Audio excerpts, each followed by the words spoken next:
ఆ మధ్యకాలంలో ఒకడు అన్నాడండి, ఏమని వాగాడో తెలుసా? క్రైస్తవులది విదేశీ మతం అండి ఇదంతా. అప్పుడు వాడికి నేను ఏమని వార్నింగ్ ఇచ్చానో తెలుసా అండి? విదేశీ మతమా? ఎవడన్నాడు ఇది విదేశీ మతం అని? ఎవడన్నాడు? ఒరే డక్టి ఫెలో, సర్ ఐజక్ న్యూటన్ అని చదువుకుంటున్నావు, సైంటిస్ట్ అంటున్నావు, చూసావు వాడిని? వాడు ఎవడనుకున్నావురా? వాడి theory, Newton's law, Newton's theory అంటున్నావే, వాడు క్రిస్టియన్ రా. వాడు ఎందులో చూసి కాపీ కొట్టాడు తెలుసా? బైబుల్ చదివాడు రా వాడు. ఈ గ్రావిటీ పవర్ కోసం బైబుల్లో నిక్షిప్తమై ఉందరా చిట్టి కన్నా.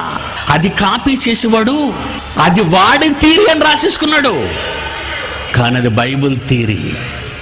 నువ్వు విశ్వవిద్యాలయాల్లో, ఇండియాలో ఉన్న ఎన్ని విశ్వవిద్యాలయాలు ఉన్నాయో ఆ విశ్వవిద్యాలయాల్లోకి తెచ్చుకున్న న్యూటన్స్ థియరీ ఎవరిదో తెలుసా? యేసుక్రీస్తుదిరా పిచ్చి కన్నా. అది న్యూటన్ కాదు, వాడొక పెద్ద దొంగ. బైబిలును దొంగిలించిన మిలేనియం మహనీయులను మా టీవీలో మాట్లాడిన ఎపిసోడ్స్ లో మీరు చూశారు. సైంటిస్టులందరినీ ఎండగట్టేశాను. ఎవడరా సైంటిస్ట్ అని? ఎవడరా సైంటిస్టు? క్రైస్తవులై బైబిల్ను చిన్ననాటి నుండి చదివి బైబిల్లో ఉన్న మహాజ్ఞానాన్ని దొంగిలించిన దొంగల వాళ్ళు. వాళ్ళు చెప్పింది శాస్త్రం, బైబిల్ చెప్తే విదేశీ మతమా? ఫోల్. అర్థమవుతుందా లేదా మీకు? వాళ్ళు చెప్తే శాస్త్రమా, సైన్సా? వాడేమో సైంటిస్టు, వాడు చెప్పిందేమో సైన్స్.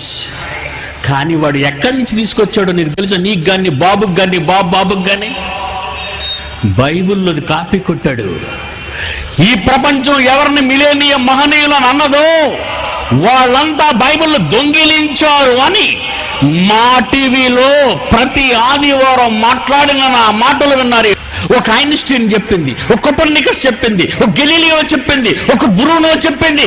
ఎంతమంది శాస్త్రవేత్తలు ఉన్నారో వాళ్ళందరూ బైబిల్ని కాపీ కొట్టారు. బైబిల్ పేరు తీసేశారు, వీళ్ళ పేరు రాసుకున్నారు. దొంగలు గారా వీళ్ళు?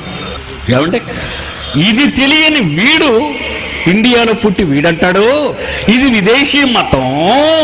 ఇది జ్ఞానాన్ని విదేశాలకు, ఆ దేశాలకు పంపించేయండి, వాళ్ళు మన దేశానికి చెందిన వారు కారు అన్నాడండి. చెప్పండి, ఇది ఏమైనా జస్టిస్? ఇది అసలు ఇండియన్ హిస్టరీ కానీ వరల్డ్ హిస్టరీ కానీ దరిద్రుడికి తెలుసా? బాగా వినాలి మీరు. మధ్య ఆసియా నుండి ఇండియా దేశానికి రావటానికి ఖైబర్ బోలన కరుముల గుండా ద్రావిడులు, ఆర్యులు అనేవారు రంగప్రవేశం చేశారు ఈ గడ్డ మీదకి. అర్థం కాలేదా మీకు చరిత్ర? ఇండియాలో ఉన్న క్రైస్తవులందరూ విదేశీ దేశాలకు పోవాలని చెప్పిన ఈ సన్నాసగాళ్ళందరికీ చెబుతున్నాను ఈవేళ చరిత్ర అంటే ఏంటో. చరిత్రలో అక్షరం తెలియని ప్రతి దరిద్రుడు ఈ రోజు మాట్లాడుతున్నాడు వేదికలకి మైక్ దొరకగానే. ఇది కాదనే మగాడు ఒకవేళ ఈ మైదానంలో ఉంటే కమాన్, వెల్కమ్ టు ది స్టేజ్. మధ్య ఆసియా నుంచి వచ్చారు వీళ్ళంతా. అందులో నీ బాబు బాబు వాడి బాబు ఉన్నాడు, నా బాబు వాడి బాబు ఉన్నాడు. అంటే ద్రావిడులలోనూ ఆర్యుల్లోనూ మన బాబులు అందరూ ఉన్నారు. వాళ్లే కదా భారతదేశానికి వచ్చి భారతీయులుగా పిలువబడ్డారు. నన్ను వెళ్ళిపోమనడానికి నువ్వెవడవరా? నువ్వెవడవు నన్ను వెళ్ళిపోమనడానికి? నువ్వు పోవు లేకపోతే అని ఏ క్రైస్తవుడైనా తొడగొట్టి వాడి నోరు ముయించారా చెప్పండి? అందుకేనండి బైబిల్ మత గ్రంథం అంటున్నారు వీళ్ళంతా. ఇది మత గ్రంథం కాదండి, మహాజ్ఞానం. ఇలాంటి మాటలు మాట్లాడుతున్నప్పుడు ఒక్క మీడియా వాడైనా అబ్బా ఏమి చెప్పారండి, మీ మాటలు ప్రకటిస్తామండి అని అంటున్నారండి. వీళ్ళకి భయం చెప్పేవాళ్ళు లేకపోతున్నారు కనుక వీళ్ళు ఇలా రెచ్చిపోతున్నారండి. నువ్వు తొడకొడితే ఈ సమాజంలో పిచ్చి పట్టిన జ్ఞాని శాస్త్రవేత్త అన్న వాడు నీ దగ్గర తల దించుతాడు. వేసి పిలుస్తున్నాడు, నమ్ముకో అమ్మ, రోగం పోద్ది, కడుపు నొప్పి పోద్ది, పిల్లలు పడతారు, కోర్టుకి. ఎక్కడ నేర్చుకున్నావు ఈ జపాలు తపాలును?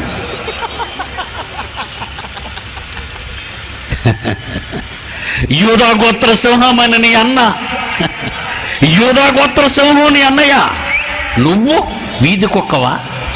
అద్దో, నువ్వు సింహానివి కావాలి. నీ అన్న సింహం అయితే తమ్ముడు నువ్వు సింహానివి కాదా? బైబిల్ ఏంటో తెలుసా నీకు? అది మార్గం, మహాజ్ఞాన మార్గం. బైబిల్ని కానీ యేసుక్రీస్తుని కానీ ఎవరైనా ఏవైనంటే భరించలేనండి నేను. ఏం తప్పు చేశాడు ఆయన? నీకు చవకబారుగా దొరికింది క్రైస్తవుడు అనుకుంటున్నావా? పిచ్చి సన్నాసి.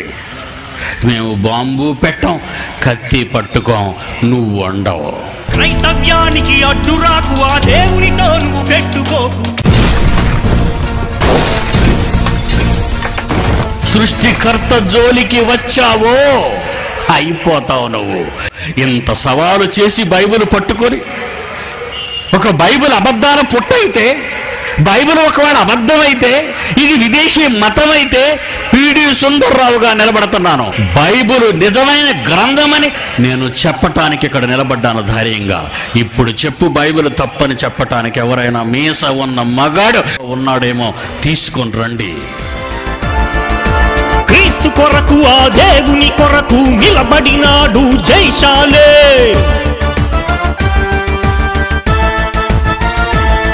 తన తరము వారికి సేవ చేయుటకు పుట్టించినది దేవుడే.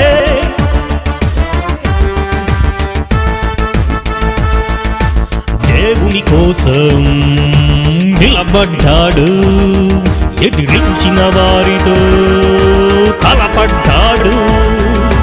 క్రీస్తు సామ్రాజ్య రథసారథి